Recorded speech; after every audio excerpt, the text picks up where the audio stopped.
la paix que Christ produisait dans sa vie malgré les épreuves. En juillet 2016, il effectua son premier voyage. Amen. Et vraiment, j'ai la grâce de suivre son ministère. Je pense que plusieurs d'entre nous le connaissent. C'est quelqu'un qui impacte sa génération par le message de Christ. C'est quelqu'un qui rend l'évangile simple. Et ce soir, c'est vraiment au travers de sa vie que nous allons être bénis.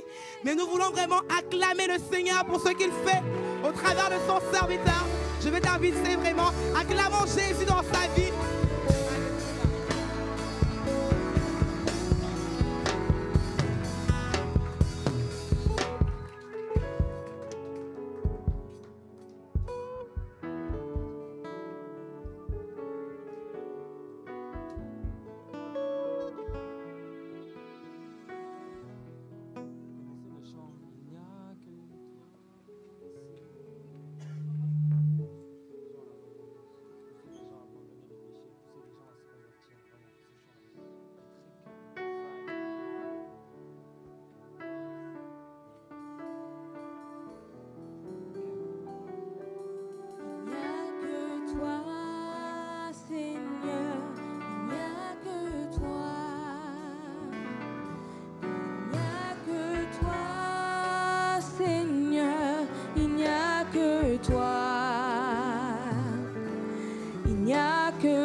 Reprends avec ton cœur.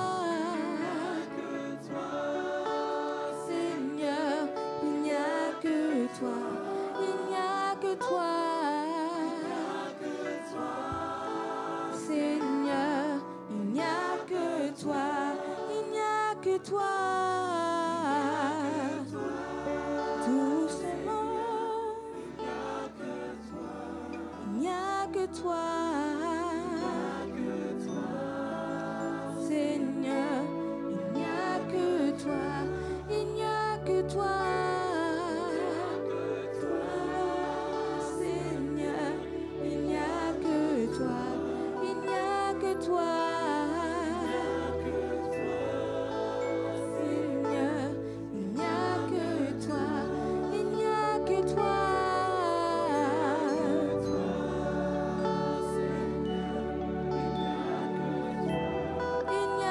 Toi,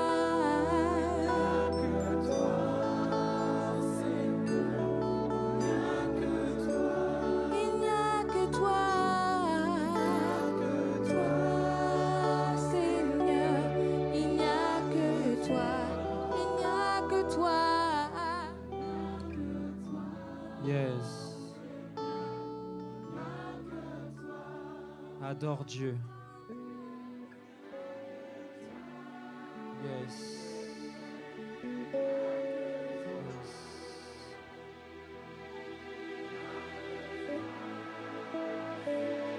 Adore Dieu.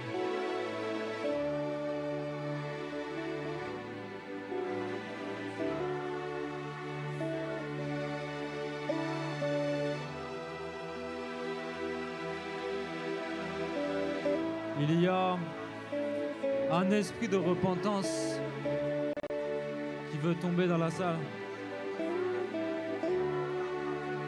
De toute personne qui s'est éloignée de lui. Aujourd'hui, le Saint-Esprit veut revenir à toi.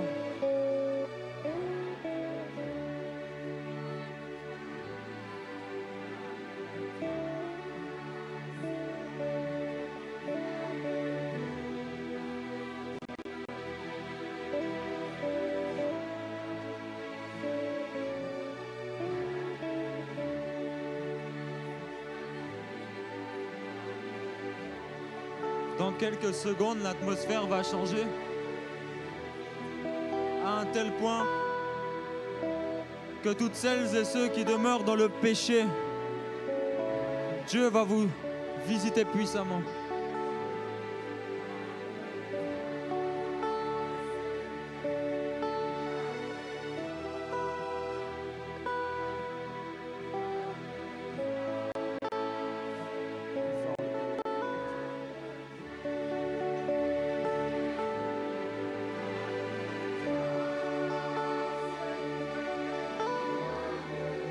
Lorsque tu adores, ça ouvre les cieux sur ce lieu. Alors adore Dieu. Provoque ta bénédiction. Car pendant trop longtemps, tu as attendu que Dieu te visite. Tu as attendu de rencontrer Dieu. Mais la Bible déclare, il te sera donné selon ta foi.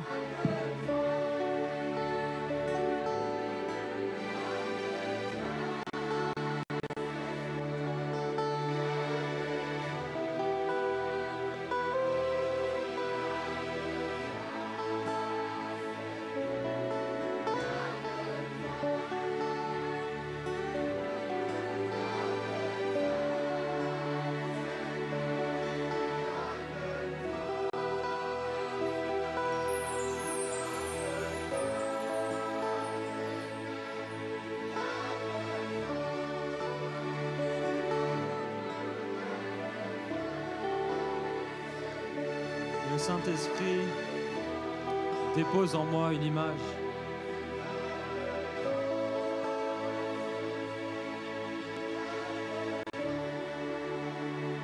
Le Saint-Esprit dépose en moi une image d'une personne qui se sent loin du Seigneur. Une personne qui se sent tellement loin de Dieu. Une personne qui pense que Dieu l'a oublié et que tu es tellement loin de lui. Mais le Seigneur veut te dire aujourd'hui, je ne t'ai jamais abandonné. C'est toi qui m'as abandonné. C'est toi qui t'es éloigné de moi. Je ne t'ai jamais abandonné. Mais c'est toi qui ne viens pas au rendez-vous. Tout comme Adam a péché, Dieu a dit, où es-tu? Car Dieu était au rendez-vous. Mais Adam n'était pas au rendez-vous.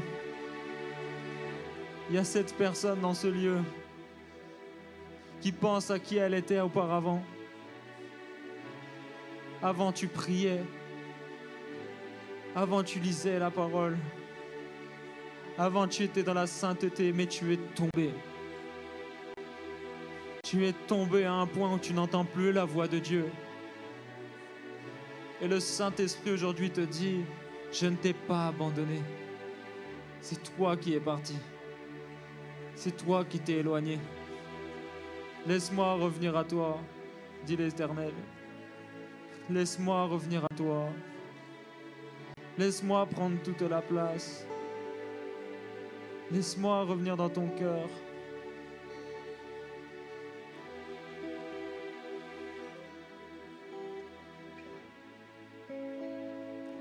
Le Seigneur n'a jamais été aussi proche qu'aujourd'hui dans ta vie.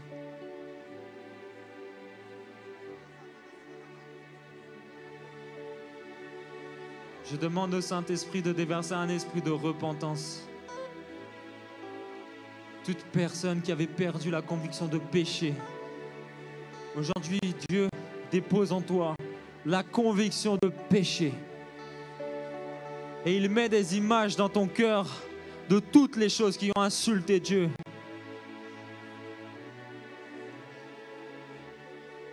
Toutes les fois où tu as péché contre lui. Toutes les fois où tu l'as insulté.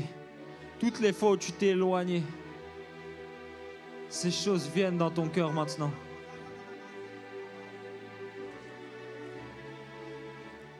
Le Saint-Esprit te convainc de pécher. Car il y a des gens qui savent qu'elles ne sont pas sauvées. Et tu le sais pertinemment que tu n'es pas sauvé. Tu le sais pertinemment, mais tu joues aux chrétiens. Tu joues à aller à l'église. Tu joues de prier. Tu joues de jouer le chrétien. Tu joues aux chrétiens. Mais Dieu aujourd'hui localise ton cœur et il te dit, je ne suis point en toi. Celui qui demeure dans le péché s'est éloigné du Seigneur. Les menteurs n'hériteront point du royaume. Les impudiques n'hériteront point du royaume. Les masturbateurs n'hériteront point du royaume. Les critiqueurs n'hériteront point du royaume.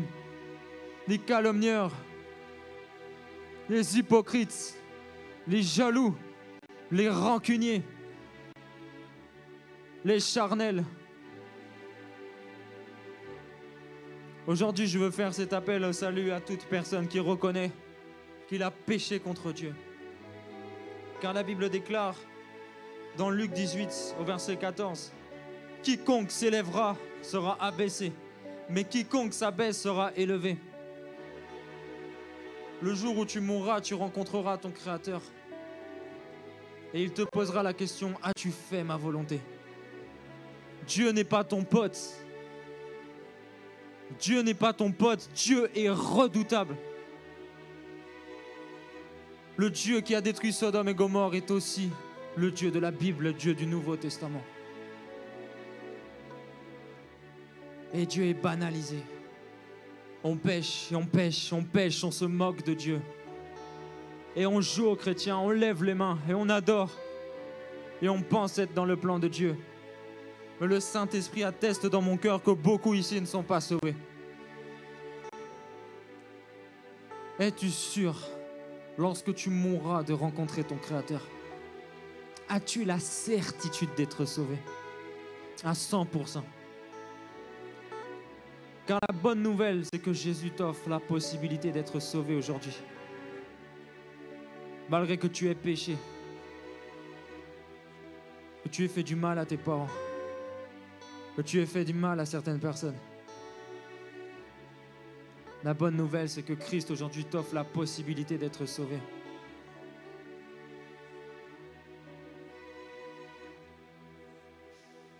J'aimerais que tu puisses examiner ta vie pendant quelques secondes.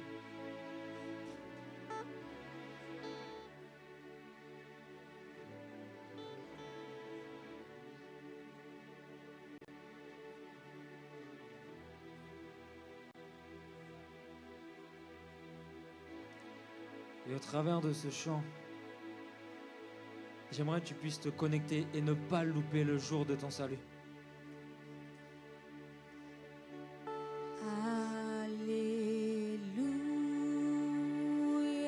Le thème d'aujourd'hui, c'est le plus haut niveau de l'onction. Mais l'onction ne peut pas agir avec le péché. L'onction ne peut pas agir avec l'esprit du monde. Alors j'aimerais qu'on puisse disposer nos cœurs au travers de cette adoration, se remettre en question, s'examiner et cesser d'être orgueilleux dans la présence de Dieu, à vouloir gagner son image, ne pas pleurer parce qu'à côté on me regarde, de ne pas me mettre à genoux ni me prosterner parce qu'on me voit, de toujours vouloir garder une image où la forme est plus importante que le fond, où ta tenue est plus importante que ton cœur. Est-ce qu'avec sincérité on peut s'approcher du trône de grâce?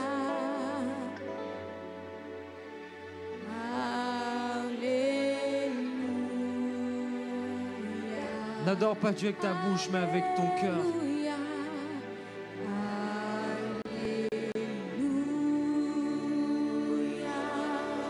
Je n'entends pas ta voix. Il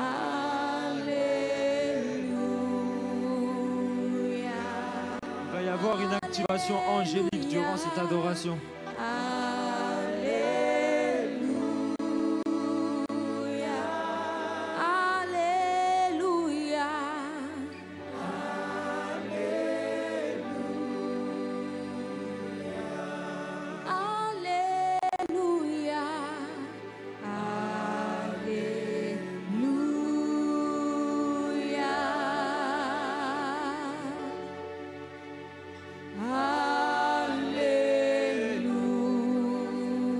Est-ce comme un corps on peut adorer, s'il vous plaît? Alléluia. J'ai besoin de vous aujourd'hui dans l'adoration. Alléluia. Je n'entends pas ta voix. Tu peux faire mieux, tu peux faire mieux. Alléluia. Adore avec ton cœur. Cherche à atteindre le trône de grâce. Alléluia. Déclenche ta bénédiction. Déclenche ta bénédiction. Alléluia.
Alléluia.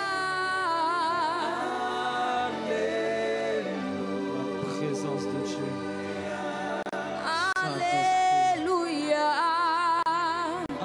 Saint-Esprit. Saint-Esprit. Alléluia.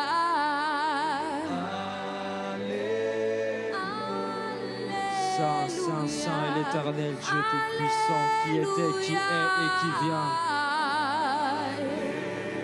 Saint, Saint, Saint. Alléluia.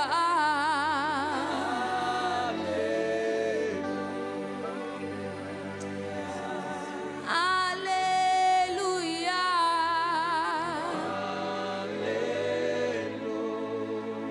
Le Saint-Esprit dépose en moi cette pensée. Alléluia.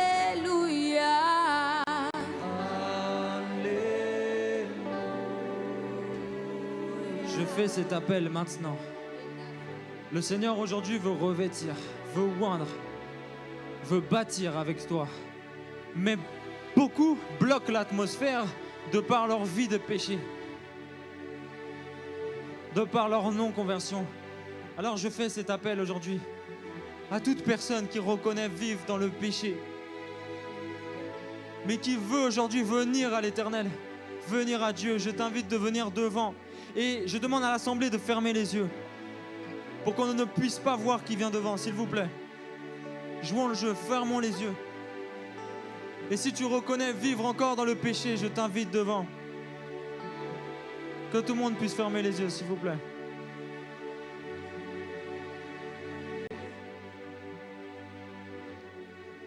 Et je demande à toute personne qui n'est pas sûre, sauvée, de venir devant. Alléluia. Dieu va vous élever, va vous bénir.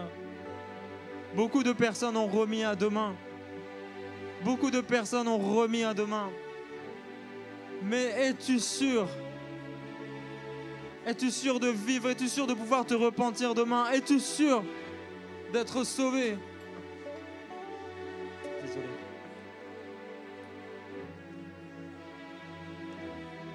Saint-Esprit, Saint-Esprit.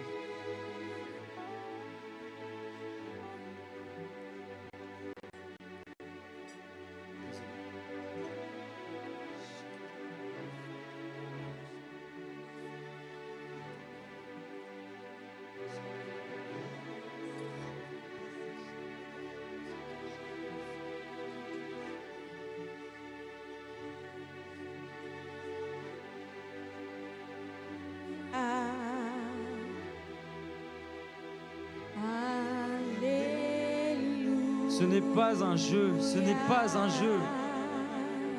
C'est l'histoire de ton éternité. C'est C'est l'histoire de ton éternité. Est-ce qu'une personne va encore venir devant? Laissez venir à Christ ceux qui veulent venir. Laissez venir à Christ. Alléluia. Regardez toutes ces âmes qui reviennent à Jésus. Ces âmes qui comprennent que sans lui, nous sommes perdus. Vous faites un choix merveilleux. Le choix d'être sauvés. Dieu va vous bénir.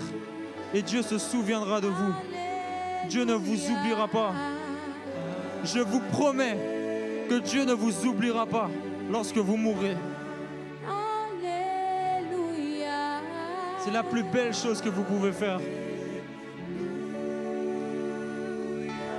Reconnaître que tu as péché contre ton Créateur, c'est la plus belle chose que tu peux faire.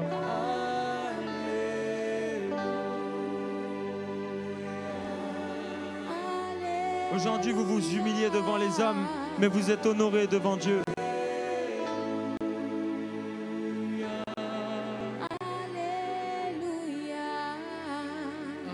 Assemblée, est-ce qu'on peut adorer, s'il vous plaît? Adorer, amener l'atmosphère de repentance. Que nos bien-aimés puissent comprendre l'engagement.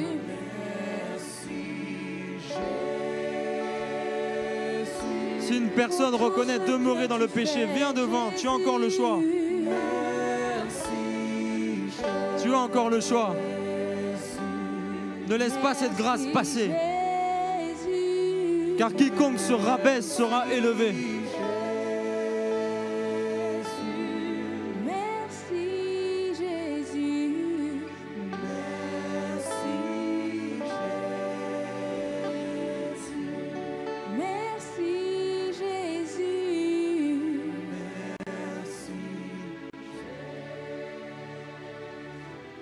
Levez bien vos mains. Levez bien vos mains. En signe de réception. Et j'aimerais vous annoncer qu'en faisant ce pas devant, vous avez choisi Jésus-Christ dans votre vie. La vie éternelle. La vie en abondance. Et vous avez dit non à l'enfer éternel. Non à la souffrance. Non au pied. Non au mensonge du diable. Vous avez dit oui à la vie. Oui à la prospérité. Ça ne sera pas toujours facile, mais ça sera possible. Restez à ses pieds. Car celui qui peut se tenir à genoux devant Dieu peut se tenir debout devant n'importe qui. Alors est-ce que tu peux répéter, Seigneur Jésus, plus fort? Je me présente face à toi. Je reconnais que j'ai péché, que j'ai été loin de toi. Je reconnais que j'ai péché contre toi, que j'ai marché selon mes propres désirs. Mais Jésus, j'ai choisi de t'aimer. J'ai choisi de te suivre. Et à partir d'aujourd'hui, je t'accepte comme sauveur, Seigneur. Je te remets ma vie. Je te remets mon cœur. Je te remets mes pensées. Adopte-moi. Et souviens-toi de moi le jour où je serai face à toi. Ne m'oublie pas, car aujourd'hui je t'accepte. Et remplis-moi de ton Esprit Saint.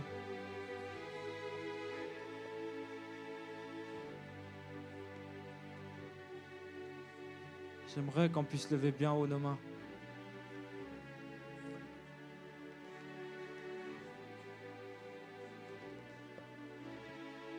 Et le Saint-Esprit, qui est un esprit de paix, dépose sa paix en toi maintenant. Je demande au Saint-Esprit de te remplir de paix maintenant. Maintenant. Maintenant. Maintenant. Je demande au Saint-Esprit de te remplir de paix. Toi qui n'avais pas la paix. Toi qui n'as jamais connu la paix. Je demande au Saint-Esprit d'ouvrir ton cœur et de venir y habiter.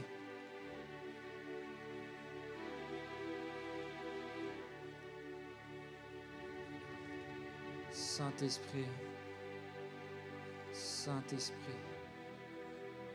remplis-les de ton amour, remplis-les, Papa. Remplis-les de ta gloire.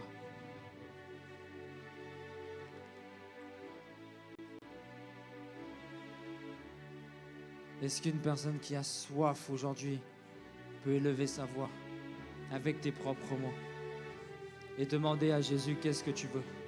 Pourquoi tu es venu aujourd'hui? Pourquoi tu t'es avancé devant? Pourquoi? Qu'est-ce que tu attends de Dieu? Car la Bible dit, faites connaître vos besoins par des prières. Alors élève ta voix, élève ta voix, élève ta voix, élève ta voix et demande une chose à Dieu. Demande une chose à Dieu. Dis-lui pourquoi tu es venu devant. Élève ta voix, j'entends pas. J'entends pas. Il est temps que tu puisses t'énerver et que tu puisses dire, j'arrache mon salut aujourd'hui. Et je dis non au diable. Ne laisse pas la pesanteur spirituelle venir sur toi. Est-ce qu'un guerrier aujourd'hui peut s'élever, élever sa voix et adorer Dieu, ouvrir son cœur à Dieu aujourd'hui? Je n'entends pas ta voix. Je n'entends pas ta voix. Je n'entends pas ta voix. Aujourd'hui est un jour spécial. C'est une soirée spéciale.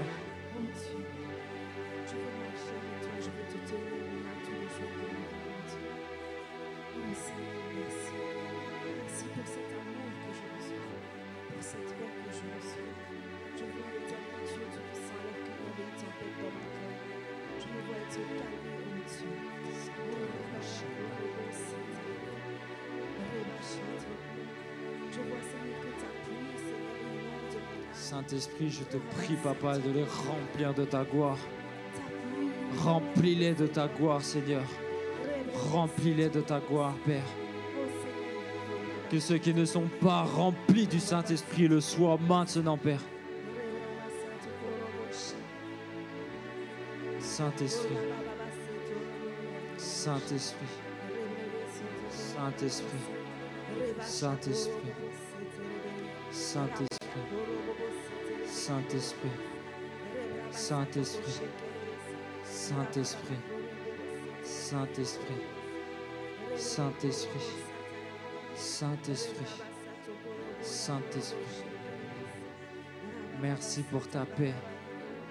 Merci pour ta gloire.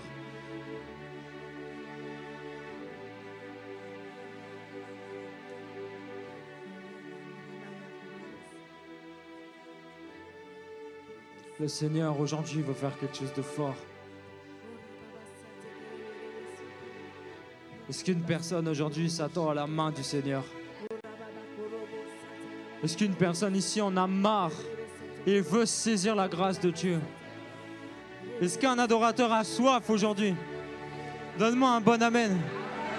Est-ce qu'une personne aujourd'hui veut provoquer la gloire de Dieu de par sa soif, de par son adoration? Vous savez, ce dont Dieu a besoin, c'est de la soif, de la soif, de la soif. Et plus ta soif augmente, plus l'onction augmente. Est-ce qu'une personne aujourd'hui veut être revêtue, veut opérer dans les miracles, veut opérer dans la guérison, veut opérer dans la gloire? Le poids de la gloire s'appelle Kabod. Le poids de la gloire s'appelle Kabod. Et la présence de Dieu va augmenter selon la soif aujourd'hui. Alors j'aimerais qu'on puisse retourner à nos places.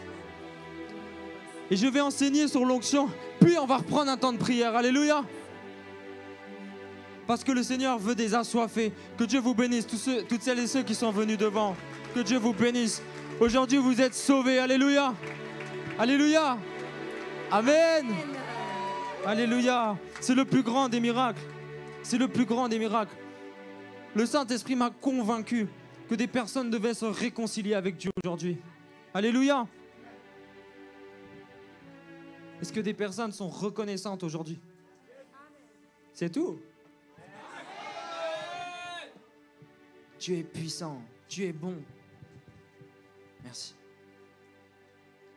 Et le Seigneur veut te bénir. Alléluia. Alors, ce soir, c'est un peu spécial.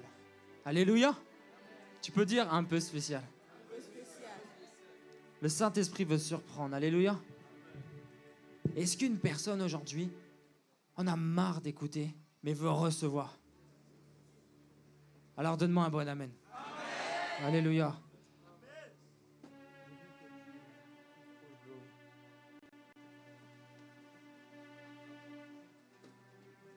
Ça va? Allez, j'attends que tu pars. Je te suis.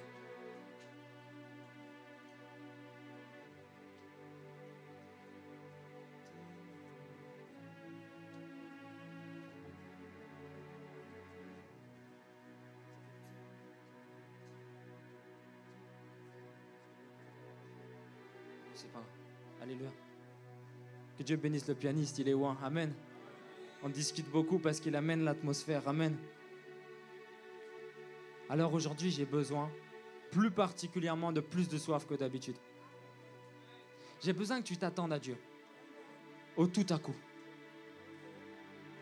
C'est pourquoi quand je dis Alléluia, vous me donnez un bon amen. Alléluia. Oh, que Dieu la bénisse. Alors Dieu aujourd'hui va te donner à boire selon ta soif. Ne sois pas spectateur aujourd'hui. Mais sache qu'à tout à coup, à n'importe quel moment, le Saint-Esprit veut venir sur toi. Et tout ce qui était bloqué va se débloquer. Car Dieu a le pouvoir de changer toute opposition en soumission. Tout ce qui t'oppressait va être soumis aujourd'hui. Donne-moi un meilleur amen. Là-bas, ça va pas du tout. Donnez-moi un bon amen. Alléluia. La Bible nous parle de tellement de choses. Je vais essayer d'enseigner, puis après revenir dans l'onction. Alléluia. Comme ça, on se base sur les Écritures. Amen. Donnez-moi un meilleur amen. Est-ce que vous êtes réveillés aujourd'hui? Il y en a qui n'en ont pas marre d'avoir toujours la même vie. T'en as pas marre qu'à chaque fois que tu pries, il n'y ait pas de résultat. T'en as pas marre que ta famille ne soit pas convertie. À ta place, je m'énerverais. La première étape pour accélérer sa destinée, c'est de se sentir dans l'inconfort. C'est parce que quand Adam s'est senti fatigué, il s'est fait une chaise. Que le péché a fatigué l'homme, il s'est fait une chaise. Il a fait en fait un lit à son péché. Il a fait une chaise à son péché. Et très souvent, on fait une chaise à notre péché, on fait une chaise à notre situation. Au lieu de la chasser, on lui met du confort. Aujourd'hui, il faudrait que tu puisses dire, je ne sors pas d'ici sans que ma situation ait changé. Je ne parle pas en langue, je veux parler en langue. Je ne suis pas baptisé du Saint-Esprit, je ressors baptisé. J'ai fait une conférence où il y avait des guérisons. Et un homme paralytique, pas paralytique mais très handicapé, est venu tout tordu comme ça, avec une grosse attelle. Et moi j'avais dit, j'arrête de prier pour les gens, on n'a plus le temps. Il me dit, pour moi tu vas prier. Je dis, non mon frère, voilà, je vais prier pour tout le monde. Il prend autorité sur moi. Il dit, moi je suis pas tout le monde et tu pries pour moi. Et je dis, mais c'est qui lui? Il vient de prendre autorité sur moi. Mais c'est parce qu'il avait foi. 21 ans qu'il était handicapé. Ah là, c'était son jour. Il a dit, c'est aujourd'hui ou jamais. Il me le dit dans l'oreille. Il me dit, écoute-moi bien, Gospel. Si je suis guéri, je prêcherai à toutes les nations. Je lui dis, enlève ton attelle. Il enlève son attelle, il avait le genou tout tordu. Je prie par le Saint-Esprit. Et là, il commence à marcher normalement. Alléluia. Il commence à marcher normalement. Et sa petite sœur saute dans ses bras. Et il porte sa petite sœur avec une toute petite jambe. C'était incroyable. Parce qu'il a démontré sa foi. Mais le souci, c'est qu'aujourd'hui, on vient seulement regarder. On va écouter l'âme de Dieu. Alors que tu peux saisir et prendre part à la bénédiction. Aujourd'hui, Dieu m'a connecté à l'homme de Dieu, pasteur Marcelo Tunasi. Vous le connaissez? Qui ne le connaît pas? Et c'est un grand privilège. Et moi, je me disais, est-ce qu'il faut que je joue avec mes contacts? Ou est-ce qu'il faut que je demande au Saint-Esprit? Et une conviction en moi me disait, fais avec le Saint-Esprit. Alors je pars à Liège le voir prêcher, 1400 personnes. On est là, au Palais des Congrès. Et je dis, Saint-Esprit, je te mets au défi de lui parler de moi maintenant. Le pasteur prêche comme il aime faire. Et il s'arrête.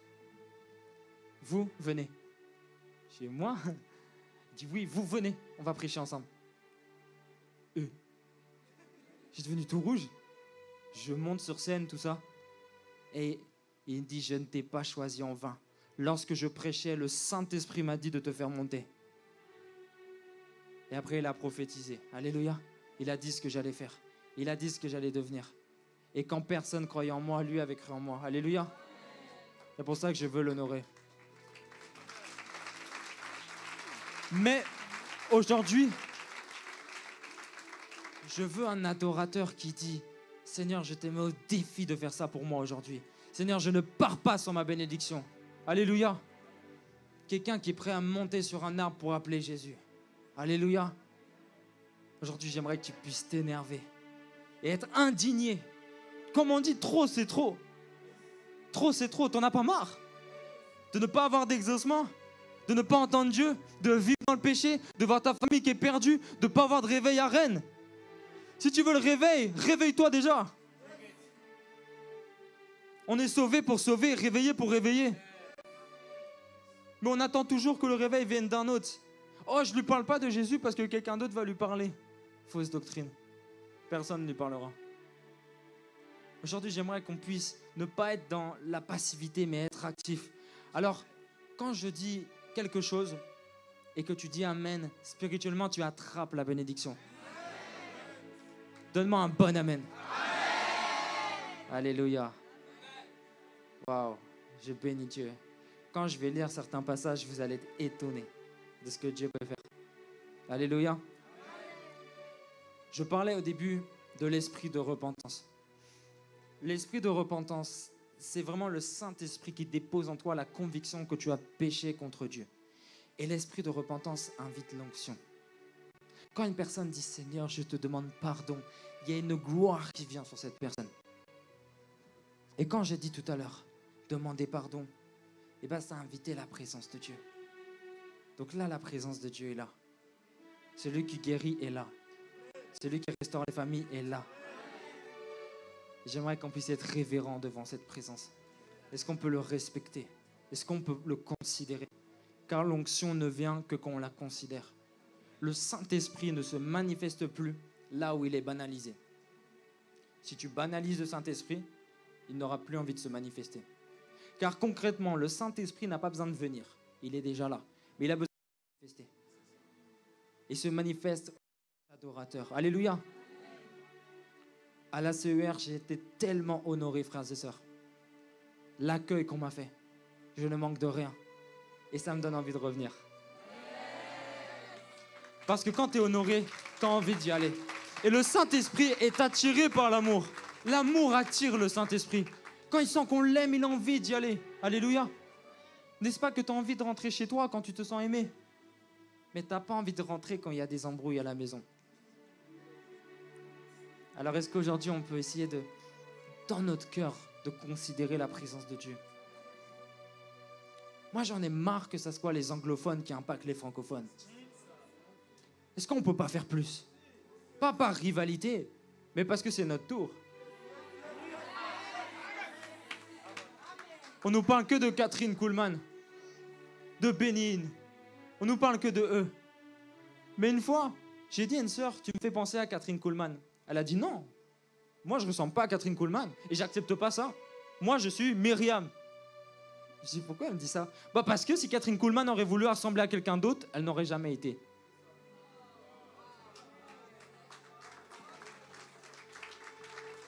Oui, tu n'es pas blanc. Oui, tu n'es pas grand. Oui, tu n'es pas petit. Oui, tu n'es pas noir. Tu as voulu être noir, Rémi? Non, je rigole. Non, des fois, j'ai ce fardeau aussi. Mais... Des fois, on n'est pas comme Dieu voudrait, ok? Mais Dieu, il nous aime. Dieu, il nous aime comme on est. Et même si tu ne sais pas trop parler, Dieu, il aime ça. Dieu, il aime ta manière d'être. Amen. Dieu, il aime ton authenticité. Vous savez, le problème à la tour de Babel, c'était quoi? C'est qu'ils ont pris des briques alors que Dieu utilise des pierres. Dieu touche au caractère, mais il ne touche pas à la personnalité. Dieu utilise des gens uniques. Tu es l'unique de Dieu. Alléluia. Moi, je me suis rendu compte que la vraie réussite en Christ, c'est de devenir soi-même et de ne pas ressembler à quelqu'un d'autre. Le vrai leader, il se connaît lui-même. Et vu que tu es fait à l'image de Dieu, plus tu connais Dieu, plus tu te connais. Et il y a des gens ici qui ont des difficultés à trouver l'homme ou la femme de sa vie. Tu peux lever ta main? Bon, qui aspire au mariage? Ouais, c'est plus simple. 3 mains? Donc, qui aspire au mariage, s'il vous plaît? Ok. Souvent, la difficulté, c'est de reconnaître. la difficulté, c'est de reconnaître, n'est-ce pas? Ok, la femme est tirée de l'homme. Plus tu connais Dieu, plus tu te connais. Plus tu te connais, plus tu reconnais.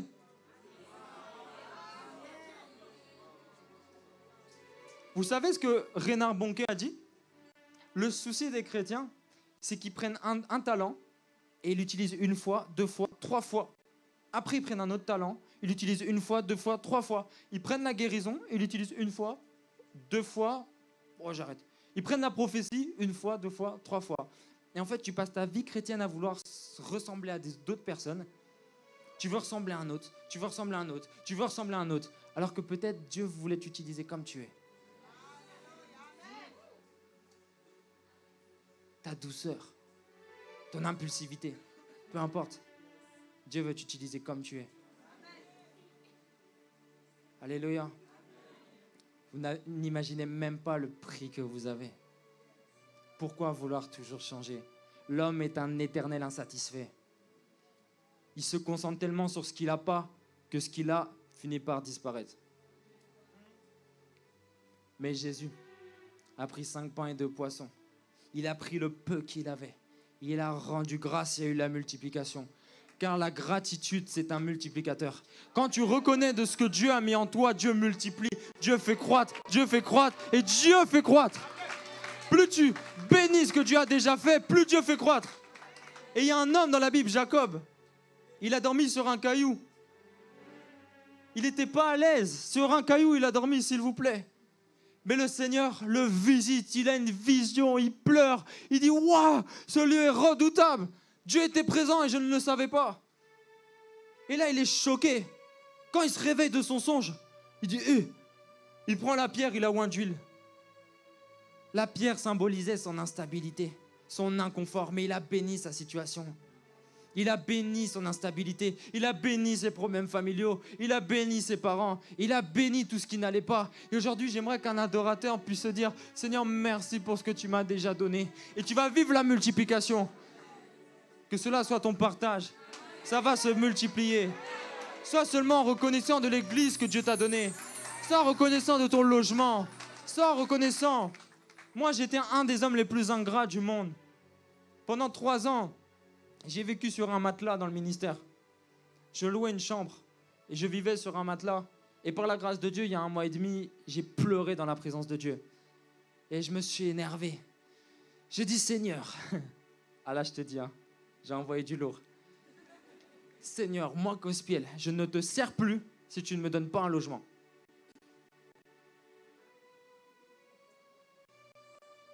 Tic-tac, tic-tac, tic-tac, coup de fil. J'ai un logement pour toi. Où sont les violents? Où sont ceux qui s'énervent? Aujourd'hui, on se conforte dans notre problème financier. Mais ne sais-tu pas que l'argent est ton esclave? Ne sais-tu pas que les anges te servent? Ne sais-tu pas que tu as l'autorité sur les principautés et les démons? Mais le souci, c'est qu'on est à l'aise dans le problème. On est à l'aise dans ces choses-là. Tu devrais t'énerver. Tu bénis, mais tu t'énerves. Alléluia.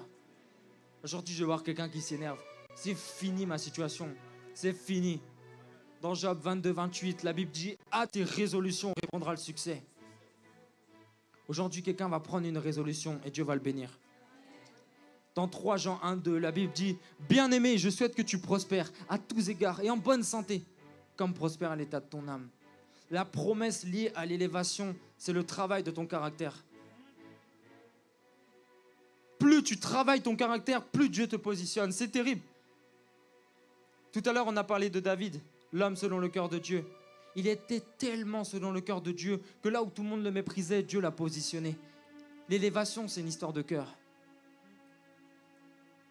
Mais nous, les chrétiens, on se concentre sur la forme et pas sur le fond, alors que c'est le fond qui fait la forme. J'aimerais aujourd'hui qu'il puisse y avoir des gens qui se réforment. Je veux qu'il y ait une réforme. Et Dieu n'a pas de réveil pour Rennes. Ça vous choque? Dieu a une réforme. Parce que le réveil vient tester la réforme. Dieu veut une repentance à Rennes. Une repentance. Il ne veut pas un réveil, il veut une repentance. Et le réveil viendra attester la repentance. Car si Dieu t'élève dans cet état, aïe, ça va faire mal. Dieu veut que tu puisses incliner ton cœur aujourd'hui et cesser de vanter tes jeûnes à Dieu. Cesser de vanter ta vie de prière. Cesser de vanter ce que tu fais. Mais juste t'humilier et dire, Père, je reconnais que sans toi, je ne peux rien. Je reconnais que tu es le fruit de mon élévation.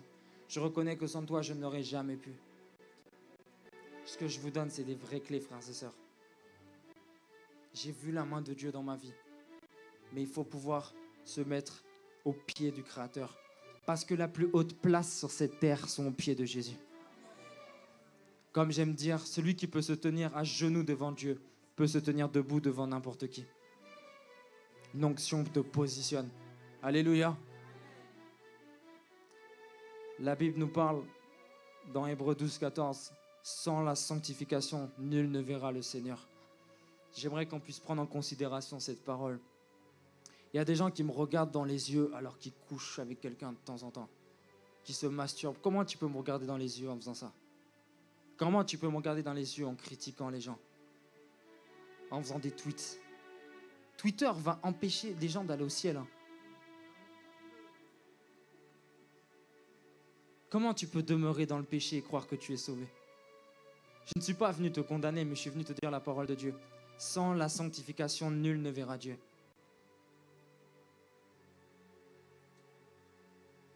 Tu sais, la sainteté, ça apporte tellement de puissance dans une vie. Bibliquement, ça s'explique. Est-ce qu'une personne ici aspire à beaucoup avec le Seigneur? Ou quand tu rentres dans un lieu, les gens te regardent parce qu'il y a la présence de Dieu? Ou les gens ne cherchent plus des médecins, mais ils te cherchent? La Bible dit dans Genèse 1, verset 2, que l'Esprit de Dieu se mouvait au-dessus des eaux. L'Esprit de Dieu cherchait où habiter. La plénitude de la puissance de Dieu cherchait, la personne du Saint-Esprit cherchait à venir dans quelqu'un. Alors dans Genèse 2, 7, Dieu façonna la terre et souffla dans l'homme. Et l'homme était fait de chair et de sang. On peut dire de chair et de sang. Lorsque Dieu a soufflé, l'homme a été créé. Lorsque Dieu a soufflé, il y a eu du sang. Alléluia. Dans l'homme, il y a du sang, vous me suivez? Ok. Quand Dieu a soufflé, il y a eu du sang. Jésus dira, prenez ce vin, ceci est mon... Ok. On est purifié par le sang de Jésus. Le sang représente la sainteté. Alléluia. Le souffle représente la puissance. Ça va être très profond ce que je vais vous dire. Aux noces de Cana, Jésus dit, apportez-moi les vases de la purification. Dans la loi de Moïse, on devait se purifier avec l'eau. On appelait ça les ablutions. On se lavait les yeux, les oreilles, la bouche, les mains, tout ça. Il se purifiait avec l'eau. Jésus, son premier miracle, il dit, apportez-moi l'eau de la purification. Remplissez-les jusqu'à ras-bord. Goûtez. Et l'eau de la purification est devenue du vin. Jésus est en train de prophétiser. Votre purification ne se fera plus au travers de l'eau, mais au travers de mon sang. Maintenant, revenons à Adam. Dieu souffle et il y a du sang, ok? Donc, dans le sang, il y a le souffle. Dans la sainteté, il y a la puissance. C'est pourquoi dans notre sang, il y a l'oxygène. C'est la signature de Dieu.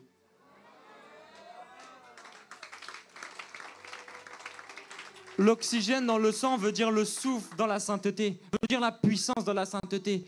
Vous savez quoi? Quand Ésaïe a vu le Seigneur, il n'a pas entendu puissant, puissant, puissant. Il a entendu saint, saint, saint est l'Éternel des armées.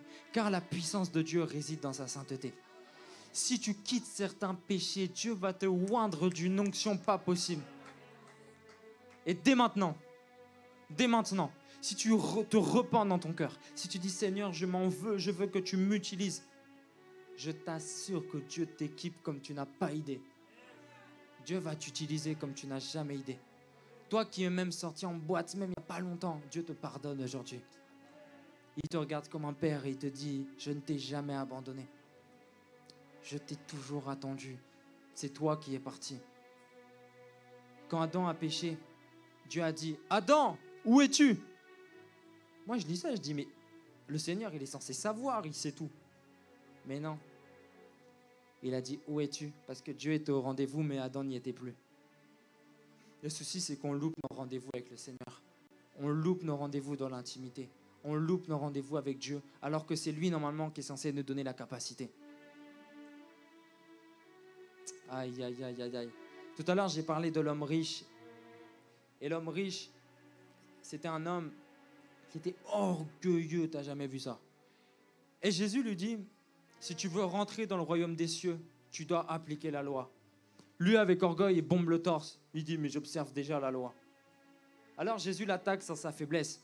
Et Jésus lui dit, dans ce cas-là, va vendre tous tes biens, donne l'argent aux pauvres et tu auras ta part.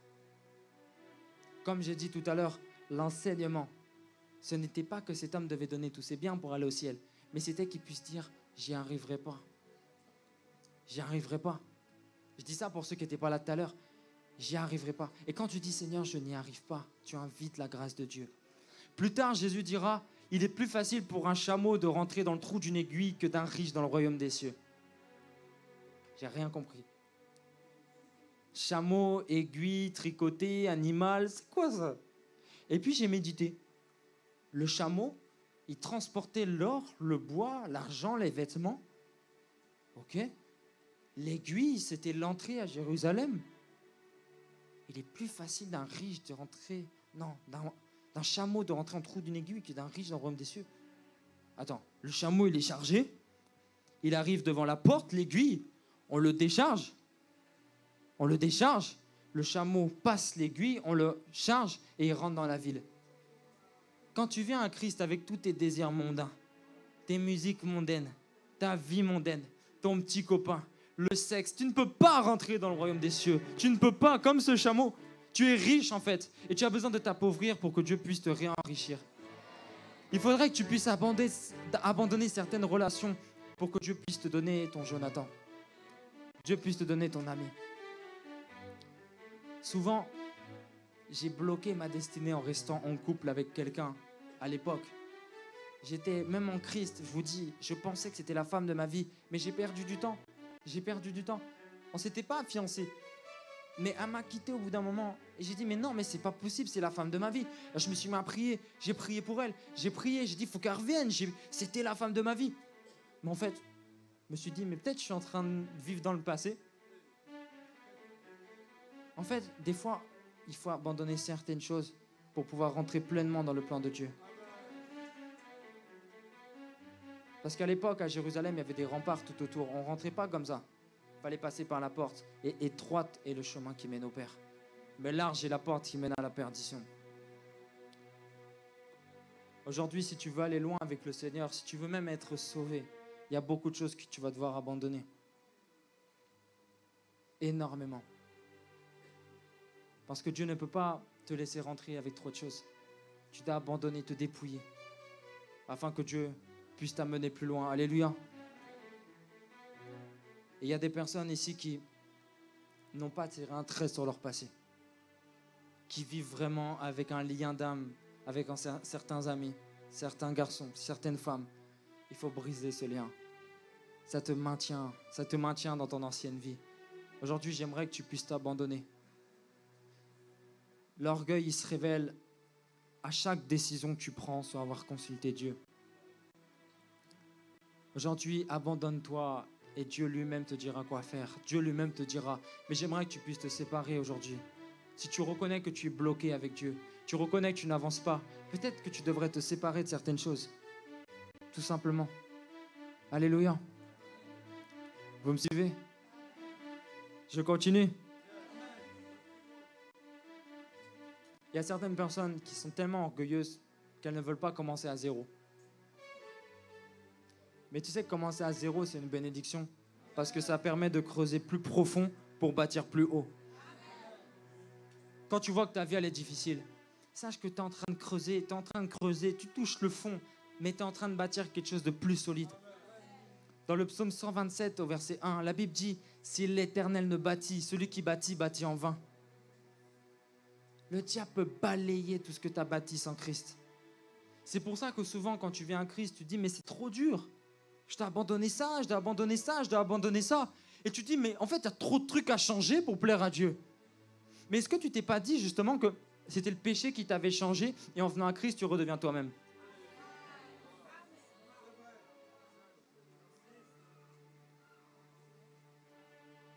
Peut-être qu'en fait, c'est pas en venant à Christ que tu changes, c'est le péché qui t'avait changé. En fait, peut-être qu'en venant à Christ, tu redeviens l'original. Pourquoi Dieu dit à Jérémie, avant que tu aies été fondé dans le ventre de ta mère, je te connaissais déjà? Ça veut dire quoi ça? Ça veut pas dire que Jérémie, avant de venir sur terre, il était avec le Seigneur. Et qu'il renouvelle son intelligence pour revenir à ça. Vous savez ce que je crois? C'est qu'on était tous dans le sein de Dieu. Et on est venu sur terre. On a été souillés par le péché. Mais par le renouvellement de l'intelligence, on revient à notre relation qu'on avait avec le Père auparavant. Il y a un original qui se cache en toi. Un original dont tu n'as pas idée. Un original, un lion que tu n'as même pas idée. Toi qui es timide, mais peut-être que ta timidité c'est dû aux épreuves, mais l'original est un conquérant. Moi, grand timide, aujourd'hui je suis ambassadeur de l'assurance. Alléluia. Je suis un grand timide, mais je suis revenu à l'original. La timidité, c'était le regard des hommes, mais maintenant je suis venu au regard de Dieu. Très souvent, les gens sont changés par le péché, mais reviens à l'original. L'original est fantastique. Alléluia. Tu sais, le leader, il devient l'original, il devient lui-même, il apprend à se connaître. Alléluia. Vous savez que l'onction est associée au caractère, est associée à la personnalité. Tu vois, des gens, dans leur manière de faire, c'est comme ça qu'ils vont opérer. Il y a des gens, ils sont bizarres. Tu vois, sur la chair, ils sont bizarres, ils sont comme ça. Mais laisse-les faire, ils sont comme ça. Dieu les utilise dans cette grâce-là. Il y a des gens, ils aiment prêcher avec assurance, laisse-les faire. Il y a des gens, ils sont doux. Michael Lebeau est très doux. Il est doux. Père, je te prie de les bénir. Et Dieu agit en puissance. Alors qu'il pourrait se complexer et dire « Oh, je dois prêcher comme Tounassi, parce que Tounassi, quand il crie, il y a l'onction. » Mais il se dit non, Dieu a fait des détails. Et la Bible dit, dans Acte 2, que le jour de la Pentecôte, je pourrais avoir un piano, plus une atmosphère, mon frère, s'il te plaît. Merci. Et le jour de la Pentecôte, la Bible dit qu'un feu est descendu sur chaque tête. Alléluia. Aujourd'hui, il ne faut pas dormir. Donnez-moi un bon amen. Un feu est descendu sur chaque tête. Ça veut dire que si Dieu ne t'a pas repris quand tu l'as accepté, c'est que Dieu veut t'utiliser. Tu n'es pas parti, Dieu veut t'utiliser. Dieu veut provoquer le réveil avec toi. Tu es le réveil, tu es la manifestation de Christ sur terre. Et la terre attend avec un ardent désir la révélation. Alléluia. La Bible est plus que véritable. La Bible est plus vraie de ce que tes yeux peuvent voir. La Bible est plus vraie parce que ce que tu vois, c'est la réalité. Et la Bible, c'est la vérité. Mais la vérité peut bousculer la réalité. Tu peux amener à l'existence ce qui n'existe pas. Tu es timide, mais Dieu te capacite. Tu ne peux pas parler en public, mais Dieu te donne la capacité. Moi, j'étais incapable encore tout à l'heure. Je me disais, mais qu'est-ce que je vais leur dire? Mais le Saint-Esprit me donne des mots et ça me vient. Et des versets et ça coule. Mais Dieu ne fait pas de favoritisme. Si Dieu le fait avec moi, il le fera avec toi. Dieu veut t'utiliser. Et un jour, j'ai demandé à Dieu, je veux être un père en France. Et Dieu m'a dit, pour être un bon père, il faut être un bon fils. Alors j'ai dû m'attacher à des autorités spirituelles. J'ai dû avoir le pasteur Semayas comme père. Alléluia. J'ai beaucoup appris à ses côtés. Mais je vous dis la vérité, ça a été dur de l'accepter comme père spirituel. Parce qu'il a mon âge, il est un petit peu plus vieux, mais il a presque mon âge. Et c'était un ami. C'est-à-dire que c'était un pote. C'est un pote, on mange des kebabs ensemble, on rigole. Mais le Saint-Esprit me dit, c'est ton père spirituel. Il a fallu que je passe à, ça va mon gars, ça va frère Andrés, à lui dire, bonjour pasteur Semayas. Ça a été trop dur. Mais quand j'ai fait ça, Dieu m'a consacré au ministère. Dieu m'a donné mon mariage. Dieu m'a connecté à des hommes de Dieu qui m'ont invité parce que j'avais un père spirituel. Dieu n'accepte pas les électrons libres. Dieu n'accepte pas les gens qui n'ont pas d'autorité. Pas d'autorité, non, pas de ministère. Tu ne peux pas servir Dieu sans père, car sans père, on est sans repère. Sans père, on est sans repère. On fait que de le dire dans cette église. On a besoin d'autorité. Qu'est-ce qui fait que je reste parfois dans l'humilité? Qu'est-ce qui fait que je suis dans l'humilité parfois? Je dis parfois, parce que je ne veux pas dire que je suis humble. Alléluia. Qu'est-ce qui fait que je suis dans l'humilité? On va dire ça. Parce que j'ai un père. Parce qu'à l'église, je sais m'asseoir, je sais écouter. Je sais recevoir, je sais qu'on me dit non, on me dit c'est pas bien. Et je dis amen, amen. Et ça me garde. Parce que des fois tu dis oui, mais lui là, c'est sûr il a gonflé, c'est sûr il a la pastèque, il a la grosse tête. Mais non, tant que tu as un père spirituel, il te maintient et c'est une sécurité, c'est une ceinture. Alléluia. Si tu veux que Dieu t'élève, prends déjà une ceinture. Et un père spirituel. Un père spirituel, c'est quelqu'un qui croit en toi, qui a cru dès le début, qui s'investit en toi, qui a du temps pour toi. Le pasteur Semaya, c'est un des hommes les plus occupés de cette planète, mais il a du temps pour moi. Et c'est un bon père, alléluia. Même si tu es Bill Gates, si tu es connu, tu as du temps pour tes enfants. Un bon père aura toujours du temps pour toi. Alléluia. Mais un bon père n'est pas un Uber spirituel. Il n'est pas là à toujours te conduire. Il est peut-être en covoiturage. Chacun prend le volant. Alléluia. Mais il faut que tu aies une autonomie spirituelle. Arrête de vivre avec la révélation de ton apôtre, avec ton pasteur. Il faut que tu aies ta révélation de Dieu. Jacob, il avait ce problème-là. Il vivait avec le Dieu d'Abraham, le Dieu d'Isaac. Il priait le Dieu de son père. Mais c'était tellement religieux. Il priait le Dieu de son père. Mais à Bethel, Dieu le visite. Et il voit quoi? Une échelle qui sort du bas vers le haut. Et il voit des anges, écoutez bien, monter et descendre. Il prie le Dieu de son père, donc il prie mal presque. Il prie même pas en ayant connu Dieu réellement. C'est-à-dire qu'il prie un peu comme toi, des fois d'une manière, bon Seigneur, je te rends grâce. Il prie un peu comme ça. Mais quand il rentre dans la vision, il voit des anges monter et descendre. Non, normalement c'est descendre et monter. Non, il voit monter et descendre. Et là il dit, attends, ça veut dire que quand je priais, ça marchait déjà? Ils étaient déjà là. Avant même qu'il ait réalisé la puissance de Dieu, ils étaient déjà là. Ce qui fait que quand tu n'as pas la réalité de Dieu, quand tu ne sais pas ce que Dieu peut faire, t'inquiète pas, ta prière fonctionne. Ta petite foi marchera. Alléluia. Même si tu as une petite foi, prie seulement pour tes parents, prie seulement pour ton pasteur, prie seulement pour le réveil et tu verras. Alléluia. Dieu est tellement bon. Et il y a des personnes aussi qui ont ce souci dans leur vie chrétienne d'être beaucoup oppressés par le diable. C'est très dur de prier. C'est très dur de lire la Bible. C'est dur de ne pas quitter certains péchés. Il y a des personnes qui se sentent un peu visées. Tu peux lever ta main, que je sache à qui je parle. Ok. Tu as des lourdeurs spirituelles. Et c'est comme si le diable, il arrive toujours à te localiser. Ok. Très souvent, on a confondu la chair et le corps. La chair est une nature pécheresse qui révèle la position du corps quand tu pèches. La chair est une nature pécheresse déchue qui n'est pas à confondre avec le corps. Parce que quand tu es charnel, tu n'es pas... On ne peut pas dire le mot pour corps. Alléluia.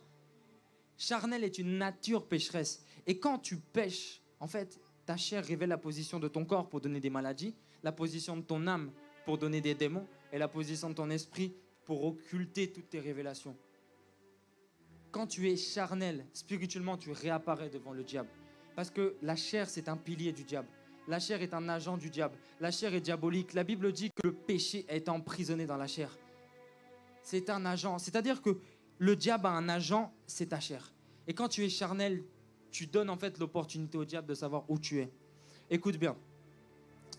La Bible dit, dans Romains 8 au verset 1, il n'y a aucune condamnation pour ceux qui sont en Jésus-Christ, pour ceux qui vivent non selon la chair, mais selon l'Esprit de Dieu. Car quand tu es charnel, tu montres au diable où tu es. Et c'est pour ça que dans Jean 3,8, la Bible dit, on ne sait d'où va le vent, on ne sait d'où il vient, mais on entend le bruit. Il en est ainsi de ceux qui sont nés de l'Esprit. Quand tu es esprit, tu disparais dans le monde des ténèbres. Tu disparais dans le monde de Satan. La maladie ne sait pas où te trouver, car la maladie, c'est le mal a dit. C'est pour ça que le diable ne sait pas où te trouver. Quand tu es spirituel, tu es immunisé. Alléluia. J'ai lu un passage de l'apôtre Paul où il dit « Nous avons été dévêtus pour que vous soyez vêtus. Nous avons souffert pour que vous soyez heureux. » Et le prophète Jérémie Sondril m'a dit « Cospiel, Dieu ne t'a pas appelé à le servir pour que tu sois triste. Jésus a déjà payé ce prix-là. Les apôtres ont déjà payé ce prix-là. Étienne a payé ce prix-là. Des fois, quand je prie, je dis « Seigneur, en mémoire d'Étienne, épargne-moi cette épreuve. En mémoire de Christ, épargne-moi cette épreuve. » Je crois que les apôtres ont payé comme Christ du prix de leur vie pour que nous soyons honorés. Eux ont été méprisés, mais toi, tu peux être honoré. Et en fait, tu n'es pas obligé de galérer forcément. Il y a des gens qui m'ont dit, mais Cospiel, quand tu vas servir Dieu, tu vas vivre ça comme galère et ça comme galère. Et quelqu'un d'autre m'a dit, ne prends pas l'Apocalypse des autres pour en faire ta Genèse.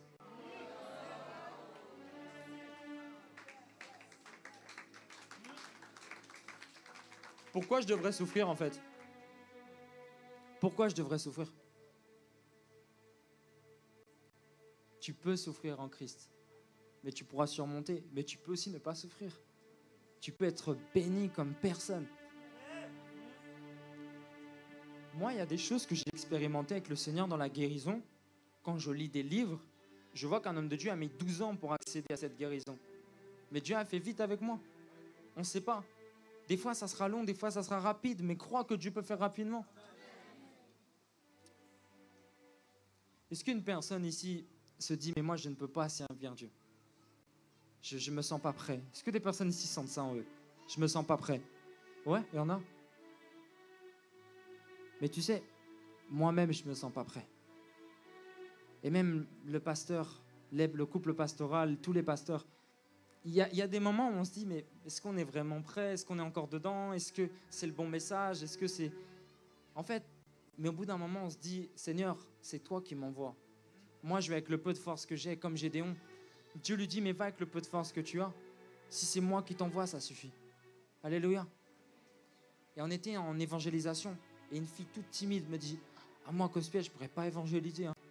Ah moi, je vous accompagne seulement. Je lui ai dit, tu es la plus timide, mais tu seras la plus utilisée. Cette fille-là est arrivée avec des âmes. J'ai dit, mais c'est qui ça? C'est qui cette petite fille? Elle a gagné tellement d'âmes, peut-être 5 personnes. J'ai dit, mais comment? Mais moi, je n'ai pas l'habitude de faire ça, tu vois.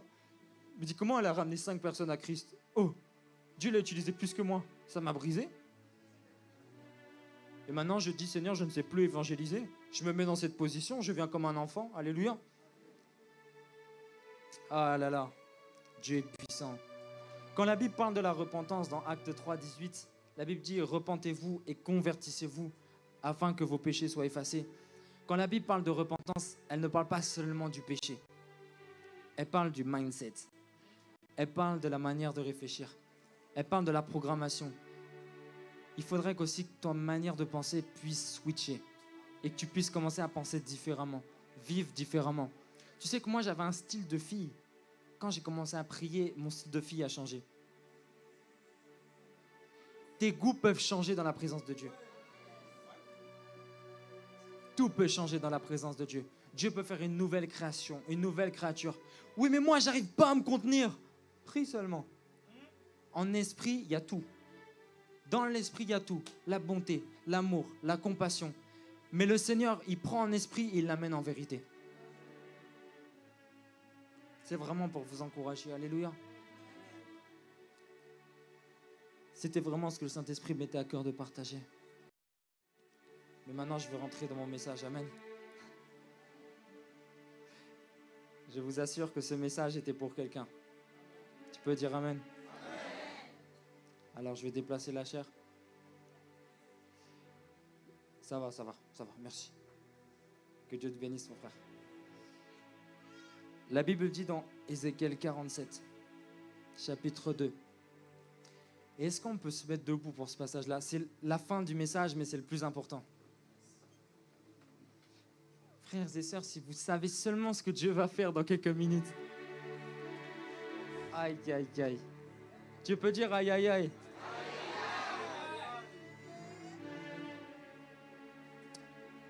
Aïe, aïe, aïe. Ézéchiel 47, chapitre 2.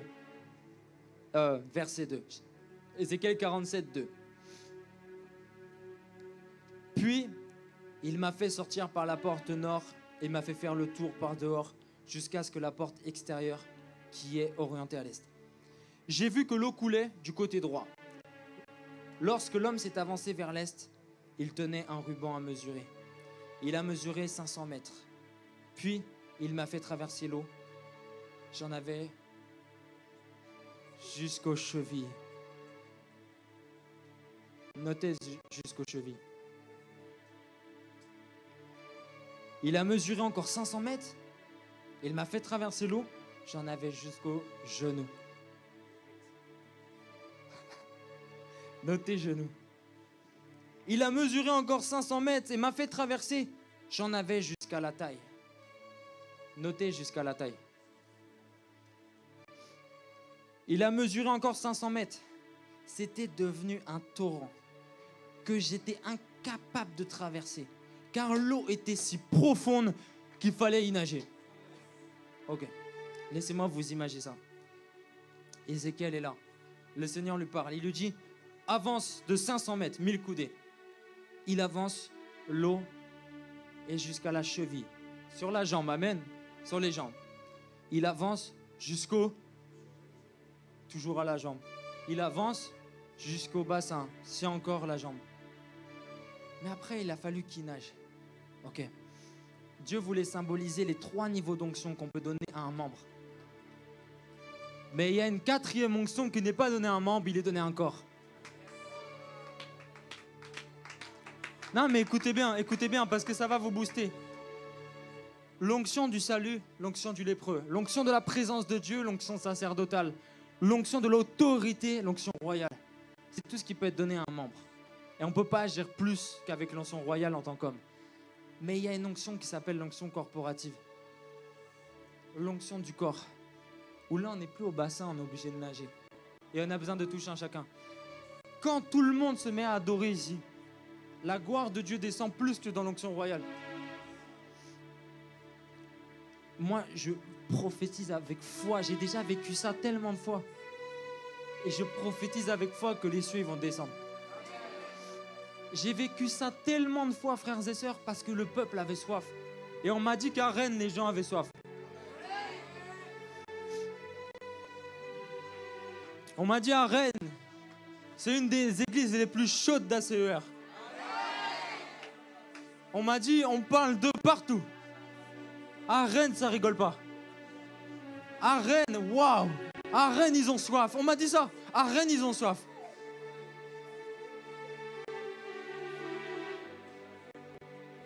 Alors maintenant, j'aimerais qu'on puisse commencer à se connecter comme un corps. Un corps, où personne regarde, personne croise des bras, mais que tout le monde se connecte. Et aujourd'hui, s'il y a des maladies, elles vont quitter. S'il y a des problèmes familiaux, ils vont fuir. S'il y a des démons, ils vont partir. S'il y a des péchés qui te collent à la peau, ils vont partir. Mais j'aimerais qu'on puisse adorer, s'il vous plaît. Qu'on puisse prier. Qu'on puisse se connecter comme un corps. Est-ce qu'une personne veut nager comme Ézéchiel?